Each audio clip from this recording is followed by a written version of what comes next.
bikum bi tahiyyatil islamiyyah tahiyatan mubarakah tahiyatan ahlal jinan tahiyatan fiha assalam. Assalamualaikum warahmatullahi wabarakatuh.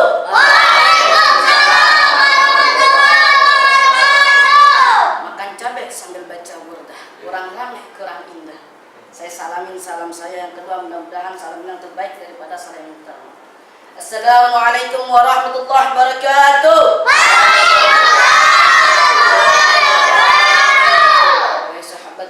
Sesungguhnya Allah Subhanahu wa taala mencintai perkara yang ganjil. Saya salam baru berarti kurang. Mudah-mudahan salam ini yang terbaik daripada salam yang pertama dan yang kedua.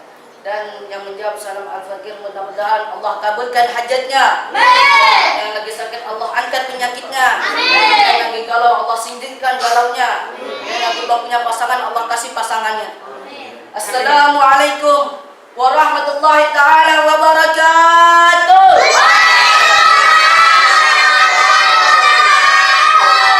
Alhamdulillah gamini sultanuh al-wadih burhanuh al-mabsudi fil wujudi karam wa ihsanuh.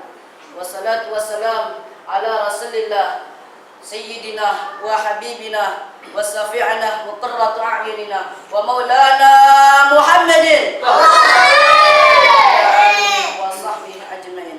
Al-Fatih lima ughliqa wal khatim lima sabaq nasirul haqq bil haqq wal hadi ila siratikal mustaqim wa ala alihi washabihi haqq qadrihi wa miqdarihi al-azim. Subhanaka la ilma lana illa ma 'allamtana innaka antal halimul hakim.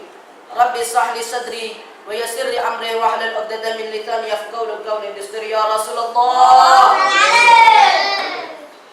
Pertama-tama yang saling kita hormati dan saling kita ta'zimkan mudirul ma'had as-syekh al-alim al-alamah ad-da'ilallah al-murabbi ar-rahina wa jasadina sayyidil warid al-ustadz Wahidin bin Haji Muhammad Masduki LC dan serta istrinya Ustadzah Halimatul Sa'diyah matanallah betul hajati syarifah. Amin.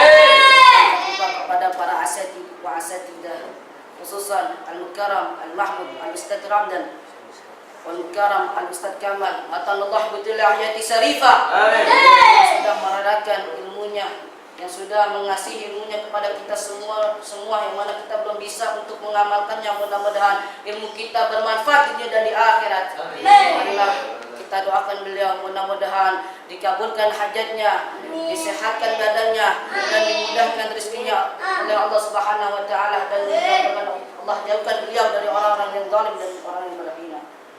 Dan tak lupa kepada para muhadarah, yang para penceramah, yang pertama Al-Ustadz Sahrul dan yang kedua Al-Ustadz Rahmat, mudah-mudahan beliau penerus lisannya Rasulullah SAW. Amin amin ya rabbal alamin. Segala puji bagi Allah yang sudah memberikan nikmat kepada kita semua, dari nikmat yang pertama sampai nikmat yang kedua, dari nikmat yang kedua sampai nikmat yang ketiga, yang mana kita belum bisa mensyukuri itu nikmat dari Allah Subhanahu wa taala, yang mana Allah telah memberikan waktu 24 jam untuk kita semua, dari pagi sampai malam, dari mata sampai mata kaki. Mudah-mudahan kita malam ini bisa mensyukuri dari nikmat Allah Subhanahu wa taala. Yang lebih besar nikmat iman wal Islam, nikmat sehat wal afiat, nikmat panjang umur, yang mana lebih besar adalah nikmat Allah telah berikan kita dikumpulkan bertatap muka di tempat majelis yang mubarak. Amin. Salawat beserta salam marilah kita sampaikan salawat kita kepada Habibana, yang mana Nabi yang Maha Pengasih, yang diberi oleh Maha Pengasih, yang mana Nabi yang Maha Penyayang diberi oleh Maha Penyayang, Habibana wa Nabiyana, kanjeng Nabi Muhammad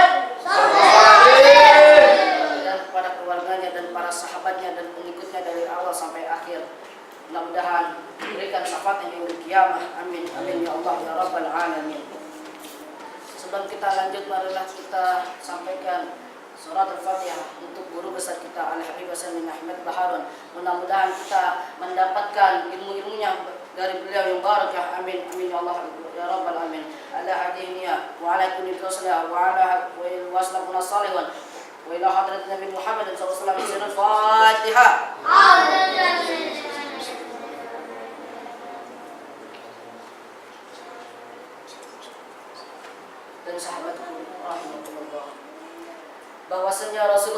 Shallallahu Alaihi Wasallam ketika mau dicabut nyawanya, ketika mau diambil ruhnya oleh malaikat Israil, Rasulullah Shallallahu Alaihi Wasallam meninggalkan 4 perkara. Yang pertama adalah qiraatul Quran, dan yang kedua adalah sunnah, dan yang ketiga adalah salawat, dan yang keempat adalah dakwah. Ya, 4 perkara inilah kita harus cintai dulu. Apabila kita sudah cinta ini dengan 4 perkara, maka Allah akan mudahkan ini untuk melaksanakan menjadi rutinitas kita di setiap hari kita. Al-Quran adalah pedoman seorang muslim. Al-Quran adalah yang mana Allah telah turunkan kepada Nabi Muhammad untuk membacanya kepada oleh umat-umatnya. Maka kita apabila sudah bisa baca Quran, kita ajarilah kepada adik-adik kita, kepada saudara-saudara kita, kepada kakak-kakak kita kalau bisa belum baca Quran. Yang mau diajarin harus nurut, tapi yang ngajarin harus berpelan-pelan dengan hati. Jangan karena adik kita tidak mau kita ajarin, kita pukul, tapi kita ajak dengan rasa hati kita, dengan kasih sayang kita. Karena adik kita ini adalah apabila kita ajari dengan 1 huruf, maka kebaikan Allah lipatkan gandanya dengan 10 kebaikan. Apabila adik kita sudah bisa baca Quran dan sampai seterusnya adik kita bisa mengajari, maka pahalanya kita distantar oleh adik kita. Sebagai Nabi Shallallahu Alaihi Wasallam bahwasanya bersabda, khairukum man ta'allamul Quran wa 'allamahu. Orang sebaik-baiknya orang yang membaca, yang mempelajari Quran dan adalah yang mengajarkannya. Dan apabila kita sudah bisa mengajari adik-adik kita, mengajari saudara-saudara kita, keluarga kita, mengajari Quran, maka Allah akan mudahkan untuk bisa mempelajari Al-Quran. Dan kita jangan lupa membacanya. Alhamdulillah kita sudah bisa untuk melaksanakan membaca Quran di setiap ba'da zuhur, di setiap dibikin halaqah dengan teman-teman kita dan adik-adik kita. Mudah-mudahan Allah kumpulkan di akhirat kita semua yang ada di sini. Amin. Dan apabila kita sudah bisa membaca Al-Quran, maka Allah akan mudahkan kita bisa mengajari adik-adik kita. Apabila kita sudah baca 1 huruf itu Al-Quran, maka Allah akan lipat gandakan 10 kebaikan. Sebagaimana Bismillahirrahmanirrahim itu adalah 90 huruf. Berarti kita sudah bisa mendapatkan 190 kebaikan. Itu belum ada 1 detik, belum ada 1 menit kita bisa melafadzkan Bismillahirrahmanirrahim. Sebagaimana Nabi Sallallahu Alaihi Wasallam bersabda, "Iqra'al Qur'an fa inna ya'ti yaumil qiyamah syafi'an ashabi." Bacalah Quran, maka Quran akan memberi syafaat, di hari kiamat dan para yang membacanya. Dan yang kedua adalah sunnah. Janganlah sampai kita tinggalkan sunnah Rasulullah Sallallahu Alaihi Wasallam. Janganlah kita benci dengan sunnah, kita cintailah sunnah sebagaimana kita mencintai dengan seseorang, sebagaimana kita bisa mencintai kepada seseorang itu, maka kita akan dekat itu dengan seseorang. Maka kita cintailah dengan sunnah, maka sunnah pun akan mendekati kita. Apabila kita sudah cinta dengan sunnah, maka Rasulullah pun akan mengenali kita di hari kiamat nanti.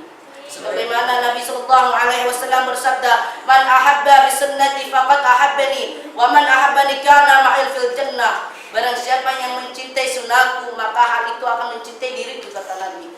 Dan barang siapa yang mencintai diriku, maka ia akan di surga nanti denganku.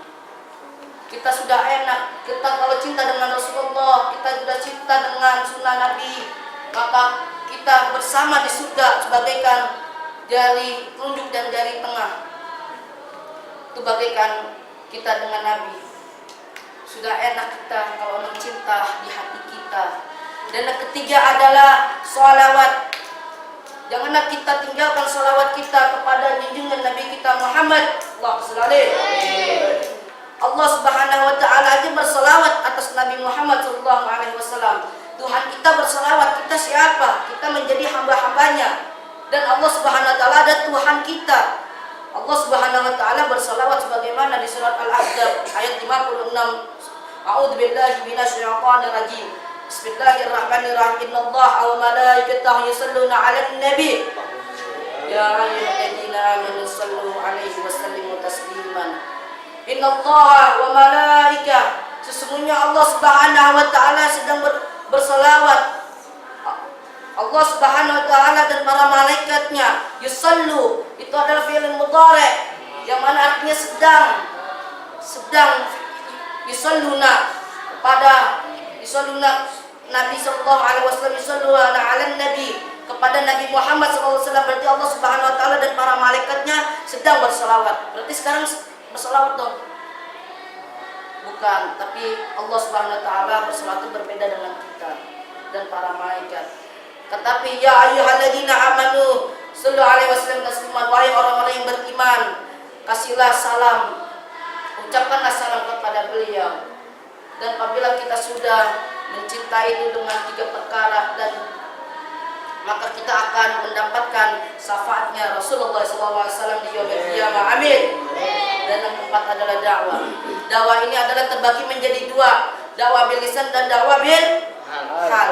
Dakwah bil lisan adalah seperti Al-Fajr, tapi Al-Fajr belum bisa menstantar ilmu Al-Fajr. Dakwah ini harus dengan ilmu. Apabila kita bukan dengan ilmu, maka kita akan menyesatkan yang para hadirin.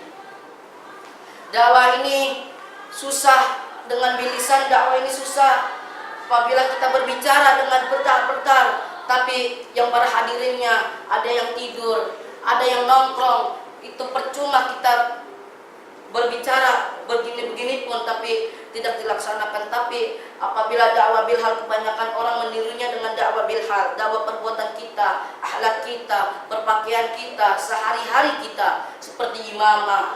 Rasulullah SAW mengajarkan kita untuk memakai imamah, memakai gamis, memakai siwak di setiap waktu sholat kita. Maka Allah akan beri itu pahala kepada orang-orang yang mengikuti sunnah-sunnah Nabi SAW. Dan apabila kita dakwahnya harus dengan ilmu. Jangan kita pikirkan untuk dakwah, saya dakwah, mudah-mudahan aja dikasih duit.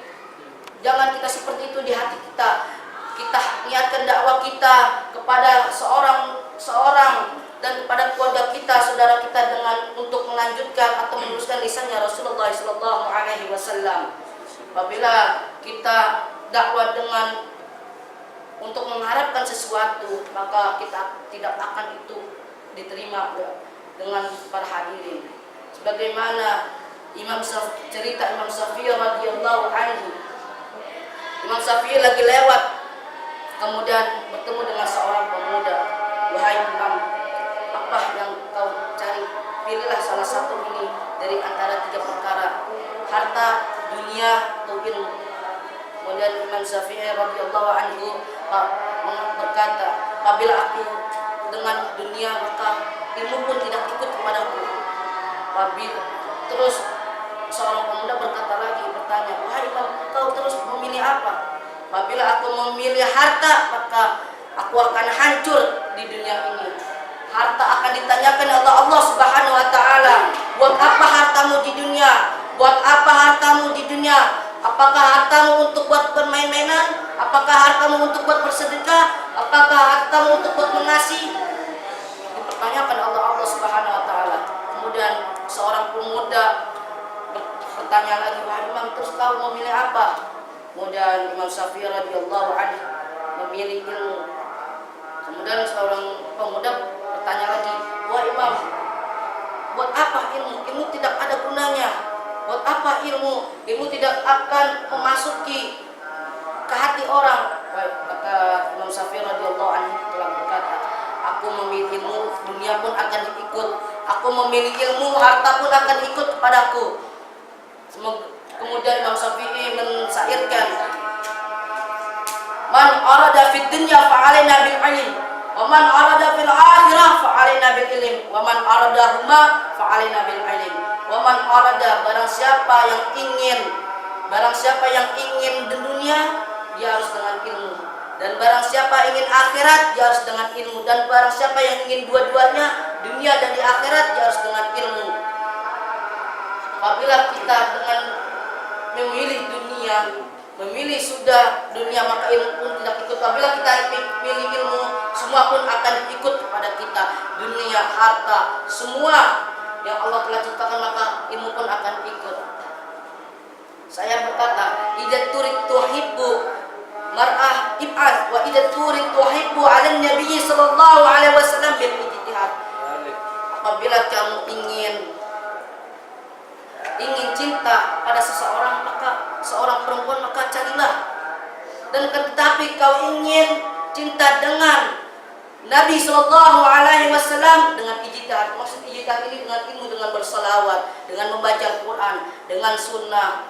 Apabila kita dan dengan dakwah, apabila ada 4 perkara kita laksanakan, nanti mudah-mudahan Nabi sallallahu alaihi wasallam akan memimpikan kita semua. Amin. Dan Nabi Muhammad sallallahu alaihi wasallam akan mengaku kita ntar di yaumil qiyamah, di pada masa. Inilah yang Al-Fakir bisa sampaikan. Mohon kurang lebihnya tolong dimaafkan. Apabila ada kesalahan itu datangnya dari saya, dan apabila ada kelebihan itu datangnya dari Allah Subhanahu wa taala.